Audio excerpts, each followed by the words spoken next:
All right. Welcome, everybody, to Business Geeks Podcast. I'm your host, Super Joe Pardo, and I am joined by two awesome co-hosts here. Sam, how are you making out down under from? And this is Samantha Riley from Samantha Riley Global.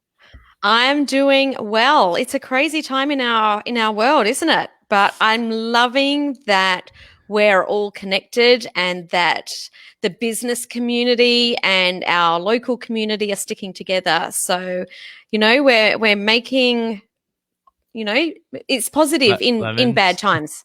Well, I was trying to think of some really awesome quote, but no, nothing. I got nothing. Are you self-quarantined at home yet? Is that a thing down there officially? It is a thing, and it is officially. Well, it's not you have to stay inside, but it is like our children are still at school. Well, I mean, everyone's children, but most essentials are closed. It's just the groceries and the fuel that's open, pharmacies, that kind of thing. But everything else is closed apart from schools. I don't know how that's a thing, but it's a thing. That seems like a big gamble to me, given how we closed our schools so rapidly. Well, if you're talking about anyone that's not able to socially isolate, like let's talk about children that put their fingers in all sorts of crazy places, and then and teachers that got to do it, exactly. the janitors, and so that's crazy.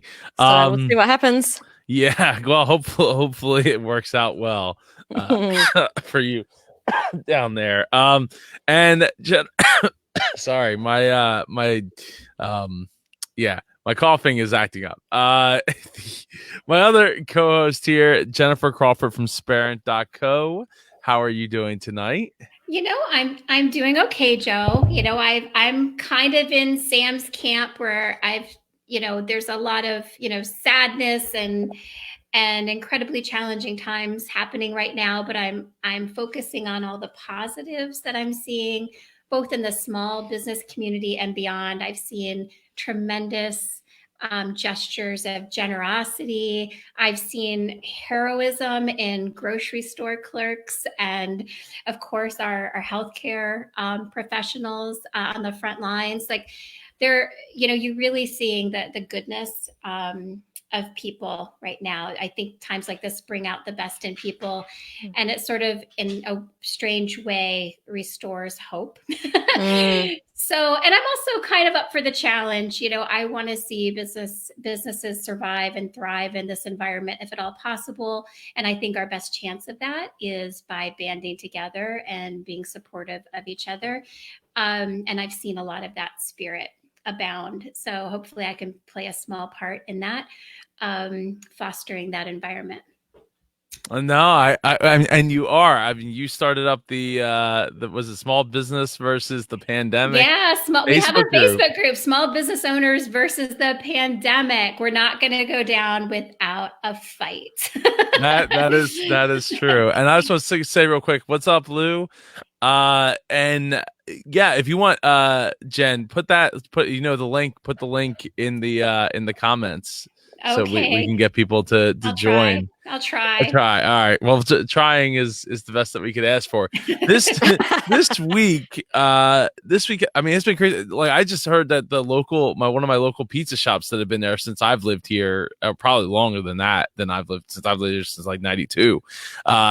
They just closed down, I guess, because they weren't getting enough support. Enough people ordering pizzas and stuff. Though I will say, like, both me and my wife Melissa had been kind of hesitant to order food, not because of the packaging. Like, we know how to wipe things down, right? Like, you have plenty of wipes and things, but what if somebody like coughs on it or talks over your pizza or something? So what we did, and I don't even know if it did anything, but we took the pizzas out of the box, put them in the oven for 10 minutes at like 350 degrees. And I was like, there's no way that anything's surviving for 10 minutes in 350 degrees. Mm. I hope. Like, you know, and if not, hopefully there wasn't anything to begin with, but we don't know. And so it's a difficult time for a lot of businesses. And that's why tonight, while we didn't want to necessarily continue the coronavirus talk, the COVID-19 talk, we did want to at least come up with an idea that didn't sound completely tone deaf in the face of the craziness that's going on, instead of just like, oh, we're going to talk about social media tonight. We're going to talk about how to identify opportunities in the face of crisis. Absolutely, because and we're not saying that there's not crazy things happening, but I think it's really important to focus on the opportunities and whether or not we thrive, but at least survive. And it's actually our responsibility to serve our community. It doesn't help anyone by business, you know, going bust. So that's what we want to talk about today. Yeah, I think it's a great topic. And I think we touched on this last week too, that, you know, we do our best by service, by staying in business, employing people, keeping money into the economy, because there are sectors that obviously are just devastated, annihilated right now. Mm-hmm. So if you are in a business that is able to survive at this time, then you want it to be as healthy as possible, so you can put as much of that, you know, that money into the economy and provide more jobs and opportunities for other people. So I think, it's hard, because as positive as we are, and as I'm like, yes, like fight for your business, there's also just a reality that some businesses aren't going to make it, unfortunately. But that doesn't mean the end. You know, you can still reinvent and, you know, start another business, regroup. You know, that it's not necessarily the end period. But yeah, so that's the topic. And I agree, Jennifer. I was just chatting to one of my clients only about an hour ago, and she's in an industry that has been annihilated.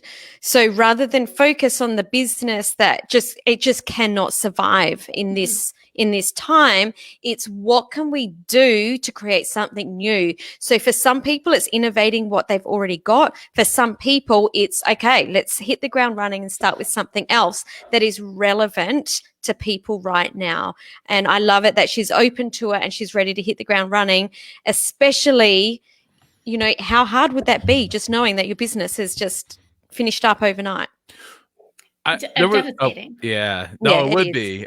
There's a local pizza shop here down in Vineland that Melissa went to school with the owner, and one of the things that they were doing to pivot was instead of buying the pizza pre-made, like, you're buying the ingredients and making it at home. And so like it's giving you something to do, especially if you're, you know, not constantly cooking at home as a thing that you normally would do, but it's just another opportunity to market and put your name in front and be like, hey, you know, I mean, that's we were like, hey, we should do a movie night with the kids. So that's how we ended up ordering pizza. And Melissa's like, well, we should have did this for like Ava's birthday, because she wanted pizza. And we were like, no, we're not ordering any, like, not doing it. But, you know, it just coming up with ways to, like Lou's saying, hashtag reinvent, hashtag regroup, and hashtag revive in the chat here. I think that's a great example, Joe, because I think ultimately you have to start with the question, what do your clients need and how can you provide it? And then beyond that, what do they need now that they didn't need pre-pandemic? Because people's lives have changed. So that pizza shop is a great example, because pre-pandemic, people didn't want to make their own pizza, like losers. We're not cooking for ourselves, but now we're at home, we're with our families, we need things to do together. You know, cooking together all of a sudden in this, and it can be communication, it could be services, it could be products, it could be your expertise or guidance, it could be flexible payments. Like, what is it in today that they need? Start there, and I think you'll start seeing some opportunities. Absolutely. Can I just share my local co-working space that I go to? Obviously, can't do that now. And they've got really amazing sit-down, stand-up desks, ergonomic chairs. They've got computers and all of the tech equipment. And they sent out an email yesterday saying that you can hire the full setup for less than $40 a week. So for anyone that's suddenly working from home and they don't want to, buy the desk or have access to a really good desk, now they will deliver that a full setup to you for free to be able to hire this for as long as it needs, and then they will come and collect it again. And I thought that was super clever.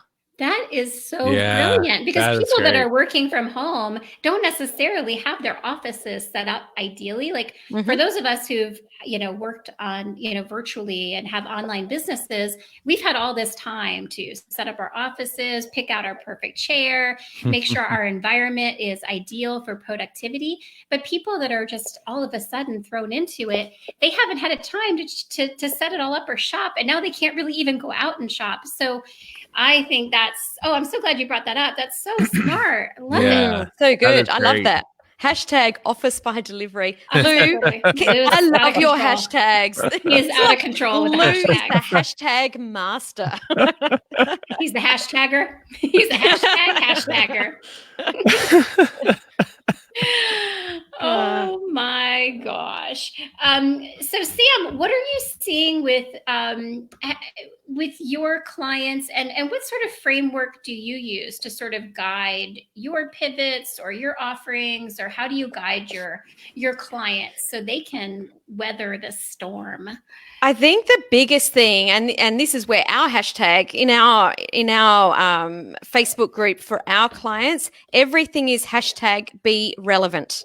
So every single thing we're talking about, the question is that relevant right now? Is that appropriate right now? So the 3 different areas that we're talking about in our groups is marketing, sales, and delivery, because obviously there are 3 things that are confusing people at the moment.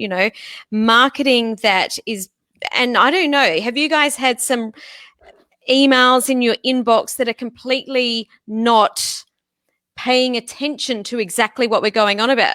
Like, what did you say at the beginning, Joe, of the show? Like, we don't want to be tone deaf to the fact that like things are going on, and we were talking just before this, so everyone knows, like, we're trying to find a balance too, because we like to keep it light and entertaining, but at the same time, it's a pretty serious topic depending on where in the spectrum of the topic we are. So the people that I've seen that have been tone deaf with their marketing, I think that what you're seeing is 2 things. Either they're being completely ignored because it's not relevant right now, or you're just hurting your brand because the trust is just dissipated instantly, where you're like, that actually was inappropriate, or I really didn't appreciate that. So I think right now in the sphere of marketing, like, there's a whole heap of things, and I think we're going to talk about them today, that I'm talking about with my clients. And it's similar with sales as well. We have to be relevant. So you need to make sure that whatever you're selling right now is a need to have, because we're in not good economic times. So anything that's just a nice to have is going to be, people don't want it. People are buckling down and making sure that they can just survive. So that's the second area. And the third area that we're talking about is delivery, because obviously in-person delivery is not a thing right now. So it's how can we pivot and make sure that our business is operating virtually. So they're the 3 areas that we're talking about. But how about you guys? Yeah, I love what you said about the marketing, because I'm getting so many emails from various businesses and companies. Some I haven't done business with in years, but all of a sudden I'm getting an email, and it's always, it's COVID-19 related. And I'd say the biggest misstep I saw in terms of poor communication was actually from my gym that I love. They were very slow to close and very stingy with any sort of updates or information. And when they finally sent something out, the email was like, to find out what we're doing for to handle the COVID-19 crisis, please go to our app. And I was like, why didn't you just tell me in the email? So then I went to the app and the information wasn't there. Of course and not. Right. And I was like, there was no information. I was like, this is so frustrating. And they eventually closed, but I was like, what a misstep. Like I think good communication like solves so many problems, like personal, professional, interpersonal.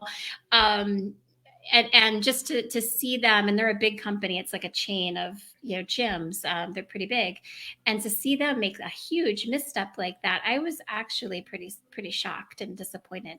That comes down to poor leadership. Yeah, that's even above communication. That's the leadership. And and this is the time that we need to step up as leaders and do things that feel uncomfortable to make sure that people are looked after. I think it's also difficult in the smaller. I don't know how big is the gym that you go to, Jen? Is it like big, like not the size of it, but like the company size? Like, are we talking like LA Fitness or like? Yeah, I mean it's up there. They're in most states. So. Oh wow! So like, I think that, but even on that size, like you're trying to navigate through like, are we able to stay open? What's the actual information? And depending on when you were talking about, if you were talking about like a week and a half ago, the amount of information that was contradicting about whether or not what we should be doing, shouldn't be doing, we don't like, was just, it was overwhelming. And like, nobody wants to be the person that's like, yeah, we shut down too early. And we created a vacuum of for our revenue stream, like vacuumed it all up like too early, too soon. I mean, you see that with Disney. We were in Disney, and I get text messages saying, "Hey, they're closing Disney," and I'm like, I'm literally on a ride right now, and I'm like, there's no information yet about like the exact anything. And like 20 minutes later, I'm talking to a cast member like, "Oh yeah, we already know all about that. We're closing on Sunday." Like, and it's like, but Disney probably could have closed the week before, and Yeah, and I'm talking less about and I agree. Like we have to have a lot of like forgiveness during this time because we're, it's new. Everyone's doing the best they can for the most part. But I think with me, it wasn't so much the decision. It was more just I'm okay if there's like, you know what, we're paying attention. Here's the deal. We're paying attention. We're following the CDC guidelines. Here's the link to what we're using as our source to make these decisions. We're navigating it day by day. Like even if it wasn't a decision, I mean, I'm all about decisiveness. I would rather them, make a quick decision than a slow one. But at the same time, my criticism was more just the lack of communication. And then when there finally was communication, it didn't work. There was no communication because they fumbled that ball so badly. So, but I understand what you're saying, Joe. It's like, hey, these businesses are trying to figure it out, trying to keep their customers and their staff safe while also hopefully keeping their businesses running as long as possible. It's a super tough time, right? So because so much going on, and people are worried and thinking like there's no SOPs, there's no standard operating procedures for this. Like I did not think I'd ever see anything like this in my lifetime. I don't know about you guys, but I'm just like, I never thought that I would see something like this. So, I mean, I did. I mean, from bird flu back in like 2005, like I remember having like the lunches and stuff at the, with all of our key personnel and being like, hey, this is a real thing. And like, this is like really happening. And like, if this jumps from bird to human, like we are totally screwed. Like this is going to be a disaster on a global scale because it was killing massive amounts of birds, like just indiscriminately. So yeah, no, I totally did, but not to the level that like I super prepared or anything like that. Well, yeah, that was my next question. Plan. Yeah, no, but like in the back and somewhat in the front of my mind, it's always potentially been a thing. It just it was it was always a matter of when, not if. But how much money can you invest in a when? Like when could be 150 years from now. Like it won't matter to me. Like good luck, Ava. Like good luck, Ava's kid. Good luck, Dom's kid. Not me. Absolutely. So I think that there's some opportunities that I've identified in the marketing and the sales and the delivery. Should we start to talk about the opportunities that people have? Yeah, absolutely. I think so. Yeah, so I think with the, we talked about the marketing, if you don't get this right, that you can hurt your brand. On the opposite side, I think that if we do our marketing well, that we will actually build trust faster than ever before, and we will build influence and a following faster than ever before, because people are looking for that leadership. So I think that if you can get these things right in your marketing, or get your marketing right, that people will really follow. And I think the first thing that I would say is to create more than you consume, because you can go down a very deep, dark rabbit hole by consuming a lot of, negative news stories, or, Facebook at the moment. And whilst we want to be educated and know what's going on, we don't want to be just consuming all the negative things. So start to create more and really make sure that what you do create is positioning you as the expert, positioning you as the authority, creating valuable content that's relevant to people right now. I think that's great advice. And I have been super guilty of getting caught into, like, getting sucked into the media. And like, I realized last week, I think I spent literally all day distracted by breaking news and stories, and I could not stop looking. And I realized literally, like, I think like 8 hours went by. I'm not even joking. I'm just being completely honest. And I realized, oh my gosh, like, all this stuff has come off my schedule, like, networking, in-person networking events and conferences. And I thought I was going to have all this time, and I was going to take advantage of that time to be more productive. And here I am, I'm getting sucked into this vortex of news. So I've just had to, like, turn it off, it all off so I could focus. And then, I mean, it was hard. I felt a little anxiety because I felt like the news is coming so fast, like every hour, half hour, it seems like something important is being broken.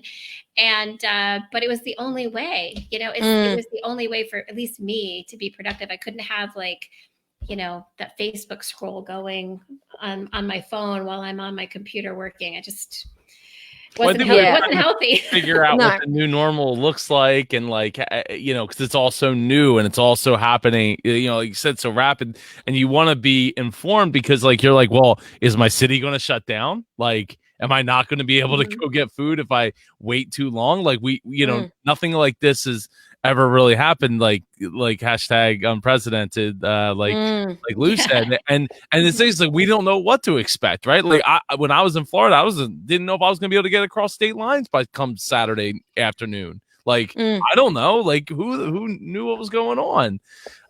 So when bringing it back to business and staying focused, and trying to find ways to bring people together. I mean, like, I started up a virtual conference, started on Thursday, and it's going to happen this Saturday and Sunday. It was only supposed to be one day, and now it's 2 days, and with over like 40 plus speakers. So these types of things where it's like you're bringing people in, and we're bringing sponsors on board, so we're making money, and connecting people, and hopefully bringing some new podcasters into the fold, as potential clients, as potential community members, and things of that nature. That's a great example of creating more than you're consuming. Well, I was consuming a lot of news over the last. Well, you got that done. I was surprised how quickly you put that together, because I'm working with a strategic partner to put together a virtual summit, and it's going slow. Like, I can't just throw something up. I'm just not quick. Maybe it's because I'm being sucked into the media too much. But but I love that, create more than you consume. It's such good advice, not just for now, but really anytime. So I know, Sam, that you say don't ignore the obvious in your marketing. Like, what do you exactly do you mean by that? Exactly what Joe was talking about at the beginning of the show. Don't turn a blind eye to how people are feeling, what they're going through, like really what's happening in the world. Because if you ignore it, people will ignore you. They'll just think, oh, you don't get it. And I think that that's really important, to not be sucked into it, but at the same time, we have to respect that people are going through these times, that they may not feel comfortable. These times are really uncertain. So really pay attention to that and let people know we empathize. We know how you feel. This is what we're all going through, but don't ignore it. Don't ignore it. Speaking of not ignoring, I came across some information today. And it was a study that somebody shared in the small business owners versus the pandemic group. And it was a study that some think tank put together, asking like 1,000 people in various countries, including the US, different questions in terms of how they're reacting and how their lives have changed in response to the pandemic. And one of the questions they asked was, do you expect the businesses that you do business with to give you stuff for free, like whatever it is, like give you something for free? And it was a large percentage of people that felt strongly or, fairly strongly about that. I want to say it was, I don't have the study up, but I want to say it was about 70% of consumers were expecting businesses to give some sort of services or products for free. Didn't necessarily mean they were expecting everything for free, but they were expecting some sort of compassionate, pricing or compassionate giving during this time. So I couldn't ignore that because I know I'm all like, hey, we've got to keep our businesses healthy. We need to put something valuable in there. Find your clients. Don't assume people don't have money. Don't make that decision for them. It serves the community to keep these businesses thriving.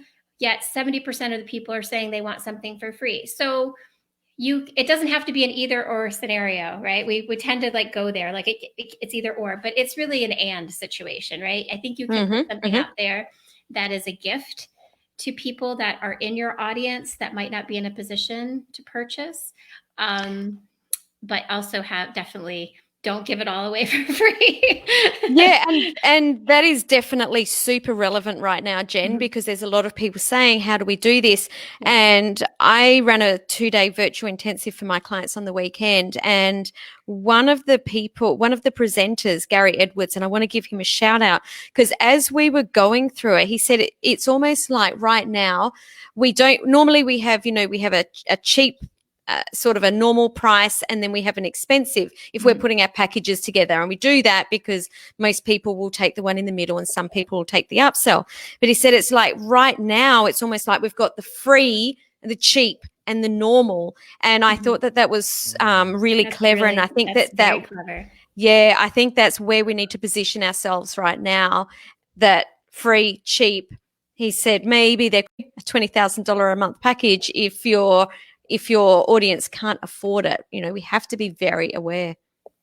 Agreed. I wanted to ask, what do you think it would normally be if the pandemic wasn't happening, Jen? So in my mind, I'm thinking that instead of 70%, I'm thinking like 40 to maybe 30 to 50%, but probably like 40 to 50% of people would think that we should be giving away free things anyway.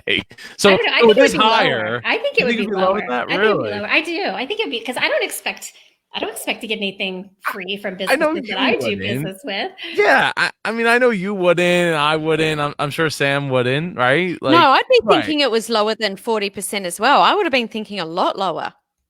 But I don't know. I think 30 would be the lowest. I think there's a good chunk of people out there that still think everything should be. Come on, there's clients that we don't work with for reasons. Well, it's interesting because so I'll give a personal example of something that I witnessed in terms of people wanting something for free. So I've been on and off Weight Watchers forever. I don't have a problem telling you that. So with Weight Watchers, you pay a monthly fee, and you can go to in-person meetings. It also includes the app. So a lot of people never go to the meetings. You can do everything you need to do on the app. Well, in light of this coronavirus situation, they've moved all their in-person meetings to virtual. So really you're not missing any services. Like you're getting like the app, you're getting, virtual guidance, the blog, everything is pretty much still there.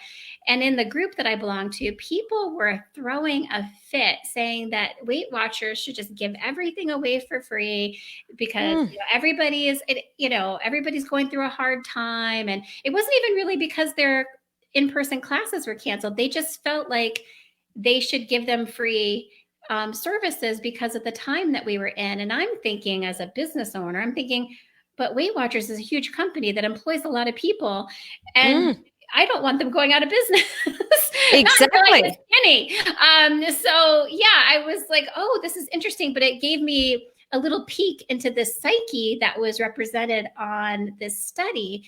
And, I'm not going to fight to change people's minds and educate them on the economy and economics and how things work.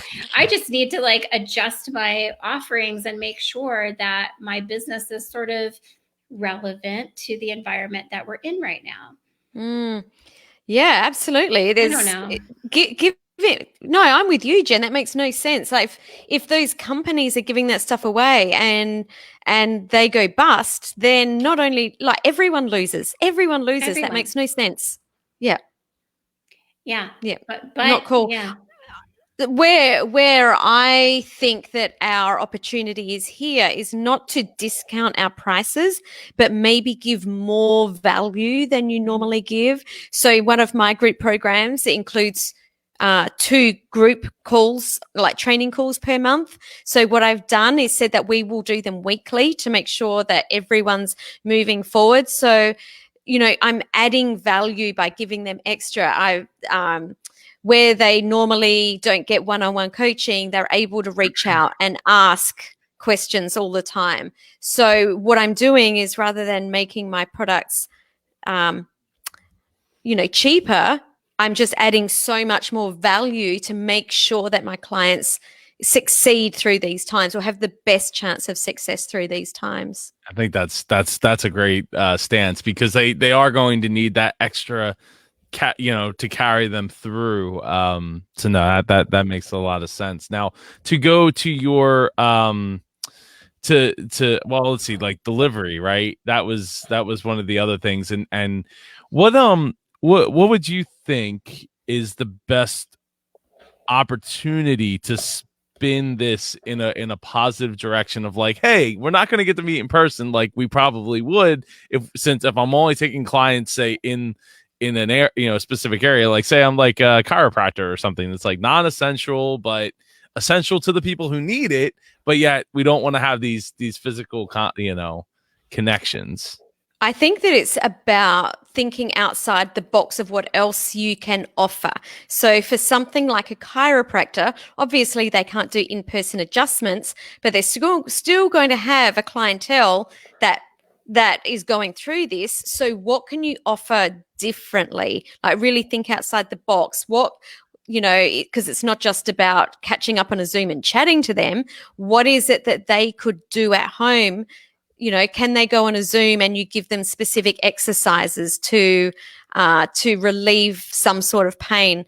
So start to think, okay, not just pick up an in-person and make it virtual, but put a spin on it so that it can be a different delivery that possibly achieves some sort of similar goal or outcome.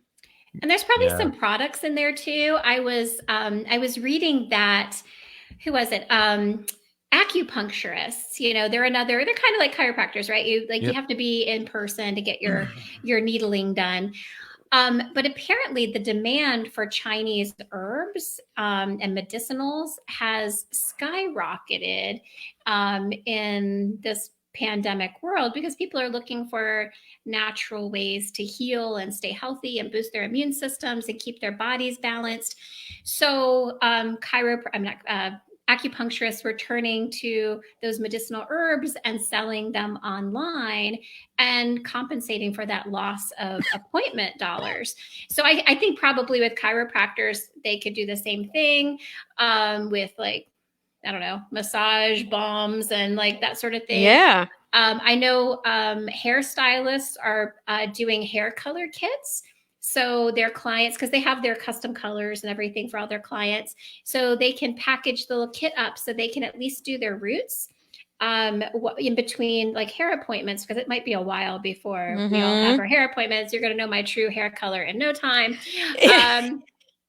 So I was like, I would totally buy that from my hairdresser. I would totally buy a hair color kit. And then if they also had a video where they kind of like walked you through like the best way to apply it, even better. Yeah, I've been trying to think really creative about these problems. I have some friends who have businesses that have sort of high ticket items, like say like a travel package or like a brand photography package, that sort of thing. And I was thinking, you know, I wonder if it would make sense for them to almost subscriptionize it, for lack of a better term. Another thing you could say is kind of like a layaway, where you pay over time, you get added value in the term, in the form of, maybe some brand advice or travel advice, some bonuses, some sort of bonus. And then you also, what I love about that is you also have something to look forward to. Like, I don't know about you, but I am dreaming of the day that I can travel again, or that I can go to a restaurant, or that I can get out and like, out in the public again. Like I love having something to look forward to, like on a typical day, but during these times, like if you could spread out those payments for your dream vacation so that when this is all over, you're just ready to go. I don't know. I just think you have to think of everything, not just how to repackage, but also how to reprice. Absolutely. Not discount, just restructure. And also give yourself some recurring revenue during this time. Instead of waiting a year for revenue, if you subscriptionize, I'm just making that word up, by the way. I know. Well, it's okay. Move on top of it. It's not a real word. Subscriptionize. It's now hashtagable. Not a real word. I realize that. They can, potentially have some reoccurring steady revenue during this time. So I don't know. I'm just spitballing. No, but it's super relevant. See, hashtag be relevant, Jen. Yeah. That's the world we live in. Yeah, exactly. Word. Yeah. It's a real word now. Yeah. Absolutely. What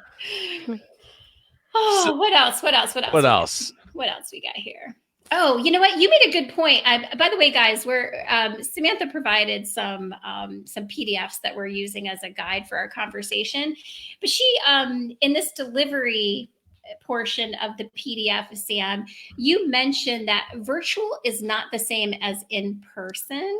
No. And I think that's a great point. As much as I love virtual, like it doesn't translate, all the time very well.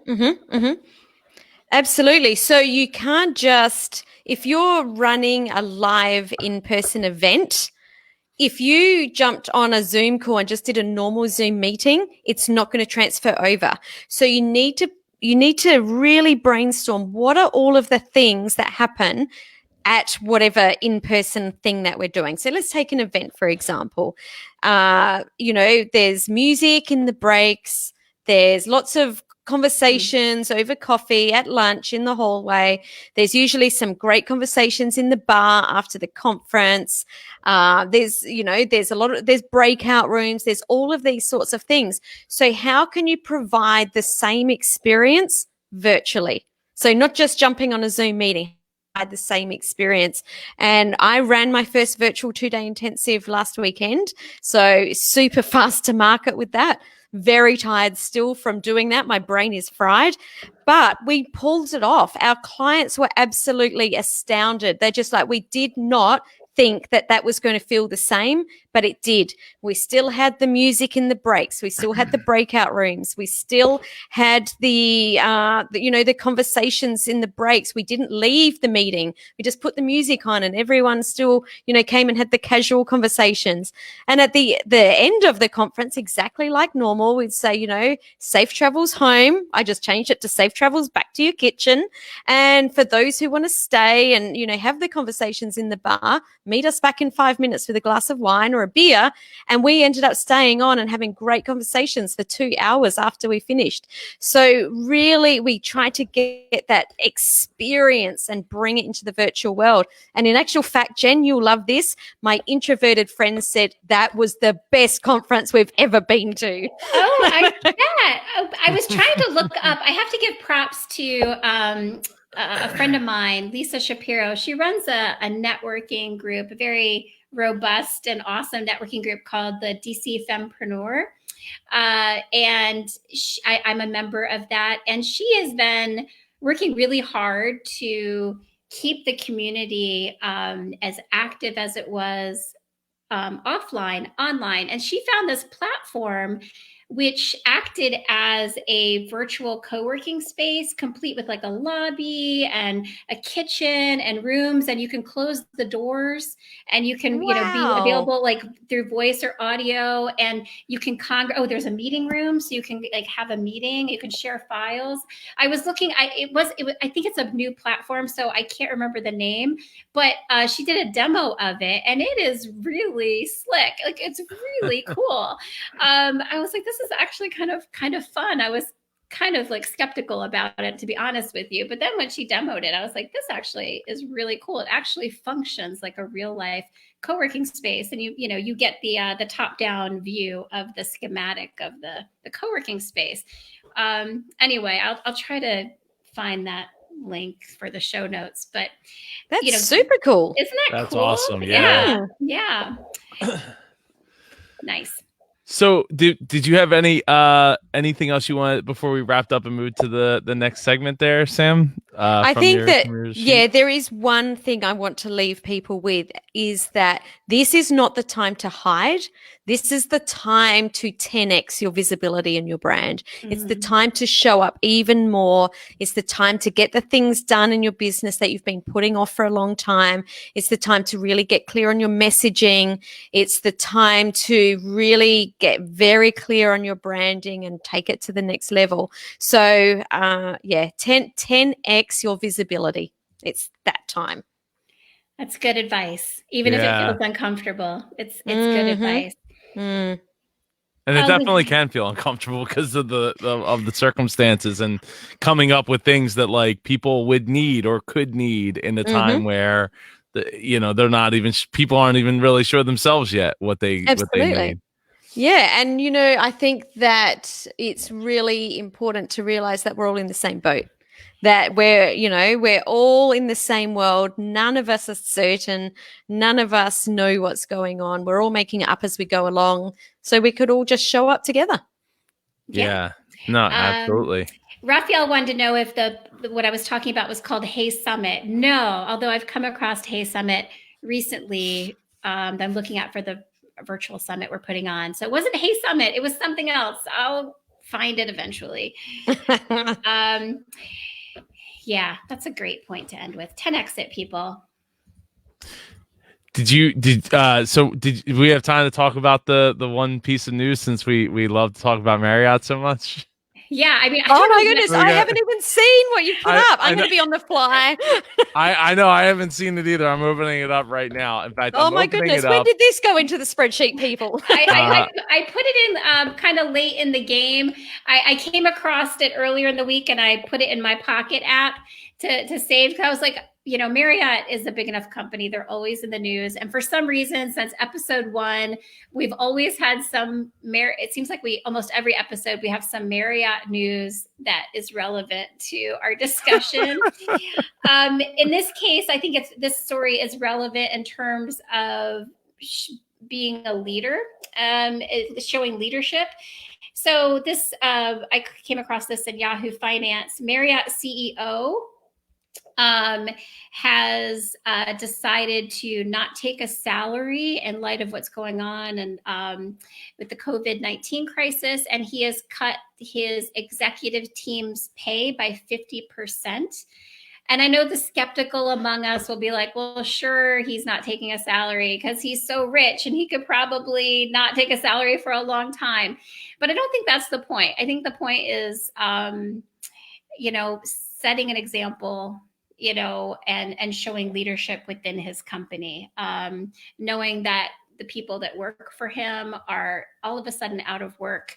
And how would it look? How would the optics look if he was still making his whatever he makes? I don't know his salary. I haven't read all the details of the article. Just got the gist of it. But because we seem to be a Marriott news source, I wanted to include that. And I've seen other examples of billionaires showing leadership, which has been nice. I think that is a great example. I mean, he's still got his stock options and stuff, and obviously the stock's not going to go to zero. I actually think that's irrelevant, what he has or doesn't have. I think that is actually irrelevant. Yeah. I think what is relevant is that he's stepped up and been a leader and proven that he's there for his company and shown his employees that it's important to him that they will survive. And I think that is the relevant piece. I don't think it matters. Yeah, I think so. I think too. It's fantastic. Yeah. Oh yeah, totally. Yeah. No, I taking zero, I think, is great. I mean, there's been plenty of CEOs that have taken $1, but again, it's also because they're getting stock options, they're getting some form of money in another way. But yeah, in this case, it is good, and I think it's great to be a great leader. Speaking of leaders, though, it was when Bob Iger quit just like 2 weeks ago, it was like, whoa, what's going on? Like, I mean, obviously he knew what was going on because he's like, I'm 69 years old and I'm done. It's like, and this is the end of me. Yeah, I'll just stay on the board for now. And have you seen the list of CEOs globally, like the really big CEOs that have stepped down? Yeah, a lot. There have been a lot. Pretty interesting times. It is interesting times. It is. Yeah, I think it's fantastic. Let's just end with, I think that is fantastic leadership, and I take my hat off to him. Absolutely. Me too. I'll take it. You can take it with your grind my gears. Oh my gosh. I'm so okay. This week, I'm really happy to have time for grind my gears because I've been dying to vent about this, and I hope it's not controversial like some of my other grind your gears. Okay. And I don't want you to pull this up, Joe, okay? Because that's the point of my rant. I don't want you to pull up this video, okay? Do not search for it. I'm not going to. Have you guys seen the video that's going around of the group Zoom where a girl by the name of Jennifer forgets like that she's in a Zoom, she keeps her camera on, and she uses the bathroom during the call? No, I have not. No, I have not. Okay. Here's what just ticks me off and grinds my gears is that it's bad etiquette to share that video and humiliate Jennifer even further. Because honestly, like we could all be that person. Like it's just rude. It's bad manners. It's bad etiquette. Like I think sometimes we feel like the way we conduct ourselves online is different than the way we can, it can be different than the way we conduct ourselves in person. But I feel like it's so mean-spirited to share something like that when somebody's obviously just had a bad day, and we've all been there. In fact, I will confess, last week, I was Jennifer last week. I mean, I was this Jennifer in the Zoom call last week, and I will just tell it right like it is. So we had a tree taken down in our backyard last week.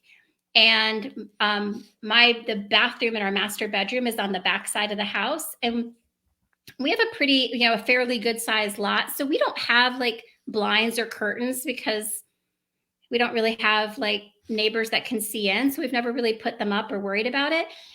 And I knew the men were in the backyard, putting down the tree, but I just went into the bathroom like it was any other day and did my thing. And I realized, oh my God, there are men in my backyard watching me go to the bathroom.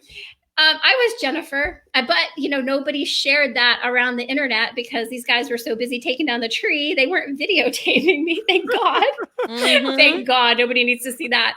But I was like, I was Jennifer. One time I was preoccupied and I was like in a clothing store and I wanted to try on a pair of pants, and instead of going into the dressing room, I just started taking off my pants, like to put them on. What? Like I was preoccupied. I was thinking about something else, and nobody saw me. Like I caught myself like mid change. I was like, oh my God, what am I doing?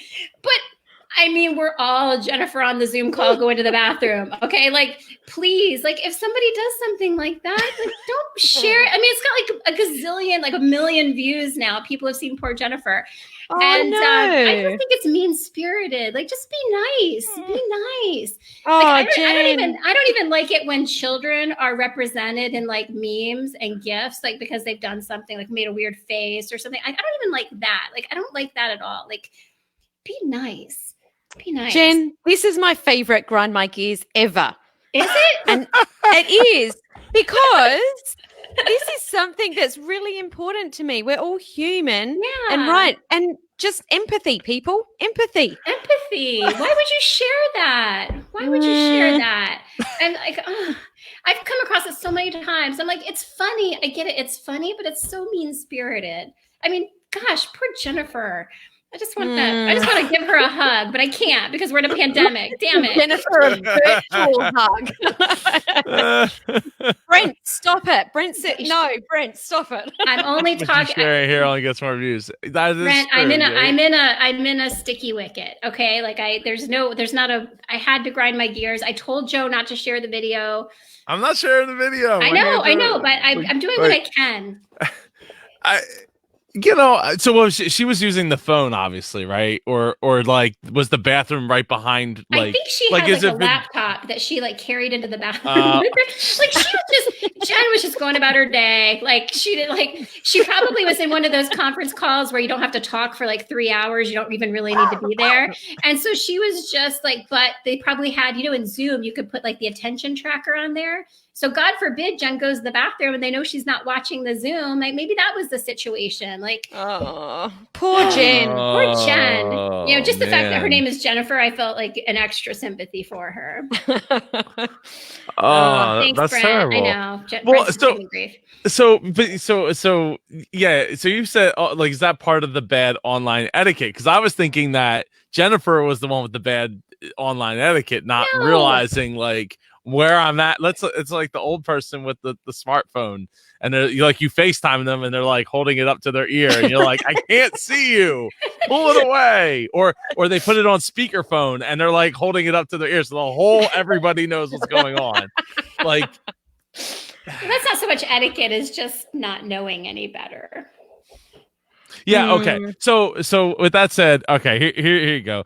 Okay. You know what grinds my gears? That it takes 1.5 minutes for me to be able to leave a voicemail message on, because I got to listen not only to your voice, but then the automated voice right after to tell me how to leave a voicemail message. And it's only been like 20 plus years of cell phones. So why? Who doesn't know how to leave a voicemail message at this point? Who? Teach them, find them and teach them. That's so that's bad etiquette in my opinion on the phone companies for wasting my time to leave a voicemail message that I'm probably just going to hang up anyway and then text the person. Well, I was going to say, like, I've got terrible etiquette. Don't ever bother leaving me a voicemail message because I never listen to them. So if you ever get my voicemail, don't even bother. Just send me a text. I agree. Like texting is so much more efficient. Like I hate it when I have to like listen to a voicemail. Like it's just like I have to stop everything, get in there and listen to it. Thank God they transcribe them now, so that makes it a little easier. Raphael says that Jen had a situational awareness fail. He quadruple checks mute and video off when he walks away in a conference call. Well, you're a pro, Raphael. Like, what can I say? Like, you're great. I mean, you're good at conference calls, but what about Jennifer? Like, maybe it's her first one. Like, I don't know. It was definitely a situational awareness fail, but I just don't think it deserved like being spread all over the internet. Oh, wow. But it's because people self-identify as Jennifer, obviously. I self-identify. I just went to the bathroom in front of 3 people last week. Okay, they probably charged me extra for that abuse. So do you have dear. like a ceiling to floor like window or something? I don't understand. No, but they were on the tree, right? Because they have to Oh, they were so up they had high, like they were window level. They had elevational awareness. I mean, I could wave at them, Joe. I I was like, I can't didn't believe know if we're I back should. having Should I bathroom wave- conversations again. People. should I have waved at them? I don't know. Like I wasn't sure. Like, should I wave and just be like, hey, okay, I'm aware of the Make them feel situation. uncomfortable at that point. I did the lowest squat I've ever done. Like, cause I squatted really low to. All right. So It always gets to this time of the episode, and I'm always just speechless. And that says something for Sam to be speechless. yeah. Exactly. It does. All right. Well, I will. We're ending right on time. I'm gonna try to embarrass myself more this week. Sure, I will.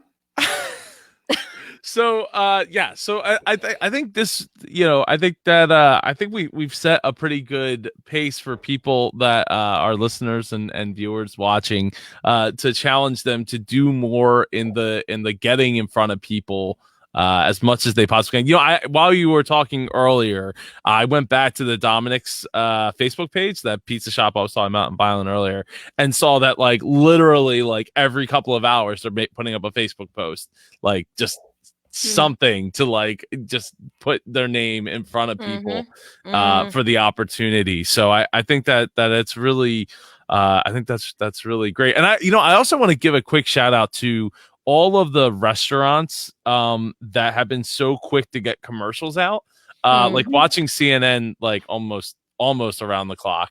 They have been so quick to like, did you know Red Lobster, you can get curbside delivery and like you don't even have to get out of your car? And I'm like, hey, I didn't know that, but would I in the case of where we are today? Probably not. But hey, I'm sure somebody has a bunch of disposable income that wants to spend it on seafood. Sure. So definitely I think that it's really great that these companies have figured out like contactless. I mean, I've seen it so far. It's like we will put the pizza down like out like just outside the car, and you can walk over and pick it up, like or something to that effect, so you don't have to like touch us. And even one company saying that they would no longer take cash in the foreseeable future. I've seen that. I've seen quite a bit of that. Yeah. And or even like Best Buy, right? Best Buy, they sent an email like a couple days ago saying, hey, our stores are going to stay open. You can't come in, but if you order online, you can come and we will deliver it right out the front door for you. And people who want to stay home can stay home. People who want to continue to work can continue to work. So it's, I applaud those companies for figuring out ways to like make this work, even though in Jersey, all non-essential employees are supposed to stay home. Though I would argue that Best Buy has appliances, and if my refrigerator breaks tomorrow, one of these places better be open. Somebody better be open, whether it's Best Buy or, not Sears, but somebody better be open for me to be able to get one. So I'm not going to be able to Amazon that. Well, before we go, I just want to read Raphael's comment. He says, in all seriousness, what setup are you using there? It looks great, and it's lots of fun to watch you three. I catch the replay because it's fun and professional. Oh, thanks, Raphael. Thank you, Raph. And this is StreamYard. We're using StreamYard. Yes, StreamYard is great. Enables you to do multiple outlets. We only just do the Facebook channel at this stage in times. It's easy to send everybody to one direct place. As far as setups go, do you want to just go around the horn with like headphones, mics, webcam? Is that we could? She doesn't even know. Okay, so I'll start it out. I got a C920 webcam, an ATR 2100 microphone, and I'm using the Sony's, I don't know what they are, 7506. They're like the legendary Sonys that everybody gets. You got some Tascams there. That's a good brand. Yeah. Tascam headphones, ATR 2100 microphone. Damn. And I don't know my webcam is. I forget. I have no idea on my webcam either, but also ATR 2100 mic. I don't have fancy headphones like you two. We're just bogan down here in Australia. I always feel like Princess Leia with headphones on. After an hour of wearing these, they're not they're not super comfortable. I'd rather have some in-ear ones or something, or maybe I'm gonna have to figure out for this live stream. It's gonna be like 8 hours long for 2 days in a row. I'm gonna have to figure out like some way of like switching between pairs of headphones just so I get different pressures on my head throughout the day. So I'll figure something out. But anyway, you don't want head pressure. No, I know. Right. I'm feeling it now. I don't know why it's so bad all of a sudden. Like I've been wearing these for a while. Raph says, StreamYard, cool. I gotta check it out. Awesome. But no onboard video cams. Okay, cool. Thanks for sharing. Yeah. Well, I mean, you can use onboard video cameras. Like some of them aren't total garbage town, but even if, I got to get my lighting right. Cause like, as you can see, like I don't know if you noticed, my camera has changed like every time I move forward and back, like the colors change. So I gotta work that out in this room. But anyway, I think we got to get out of here. We got to We get do. out of here. We got to get out of here. We're going to turn into a pumpkin. Yes. Time. Thank you everyone so much for taking the time. Raph, Lou, Brent, Susan, Leon, thank you all so much for taking the time to spend your Wednesday night with us. It's always a and can blast. I just say, Isn't it Tuesday? I think that Lou is our official hashtagger. Yes. I want to give a shout out to Lou, our official hashtagger. You can never not show up now, Lou, because what would we do without our hashtags? I know, we need those hashtags. They are super helpful for us. All right, everybody, go to businessgeekspodcast.com to subscribe if you're not already subscribed on Apple iTunes or wherever you're getting your podcasts at, and like us on Facebook, facebook.com/businessgeekspodcast. I hope everybody has an amazing week, and we will figure out what we have a topic for next week, but we'll figure out what our topic is for next week. Yeah, hashtag be relevant. We don't know what's going to be happening next week. Yeah, we'll see. We might be in total lockdown here. So anyway, have a great week. Be safe. I hope everybody has plenty of toilet paper at home. Take care. Bye.